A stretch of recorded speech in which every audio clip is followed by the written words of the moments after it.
এবং ফাইনালি আমি সেই গরুটাও নিয়ে নিলাম অনেক কষ্টে। এরপর আমি টাকাগুলো ভালো করে গুনে মালিকের হাতে দিয়ে দিলাম। মালিক ছিল আমি একটা বাচ্চা সহ গরু কিনবো। আসসালামু আলাইকুম। অনেকদিন ধরে ভাবতেছি একটা প্রেগনেন্ট গরু কিনবো, তাই আমাদের এখানে প্রতি বাজারে যায় গরু দেখতে। শনিবার, মঙ্গলবার এবং বৃহস্পতিবার ৩ বাজারে অনেক ঘোরাঘুরি করে কোনো ভালো মানের গাভী গরু খুঁজে পাচ্ছিলাম না। তারপরে একজনের কাছ থেকে খবর পেলাম আমাদের এলাকার পাশের এলাকার মধ্যে নাকি একটা ভালো মানের গাভী গরু আছে, তাও আবার ৩ মাসের প্রেগনেন্ট।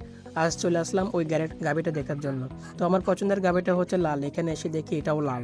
মোটামুটি দামও অনেক কম। এই দামে ভালো গাভী গরু পাওয়া অনেক ভাগ্যের ব্যাপার। তো আর দেরি না করে দাম দর করে গাভীটা নিয়ে নিলাম। এরপর আমি টাকাগুলো ভালো করে গুনে মালিকের হাতে দিয়ে দিলাম। মালিকটা অনেক ভালো ছিল, আমরা তার আশাতে আমাদের থেকে আর ৫০০ টাকা কম রাখলো। টাকা দেওয়ার পর আমি আর দেরি করলাম না, গরুটাকে আদর করতে চলে গেলাম। আমাদের আগেও ২-৩টা গরু ছিল, গাভী গরু ছিল বাচ্চা সহ। তো আমার ইচ্ছা ছিল আমি একটা বাচ্চা সহ গরু কিনবো এবং ফাইনালি আমি সেই গরুটাও নিয়ে নিলাম অনেক কষ্টে। অনেক ঘোরাঘুরি করেছিলাম এই গরুটা নেওয়ার জন্য। ফাইনালি একটা বন্ধুর কাছ থেকে খবর পেয়ে আমি ওইখানে চলে যাই, ওইখান থেকে গরুটা আমি নিয়ে নিই। তো সবাই সুস্থ থাকবেন, ভালো থাকবেন, আল্লাহ হাফেজ।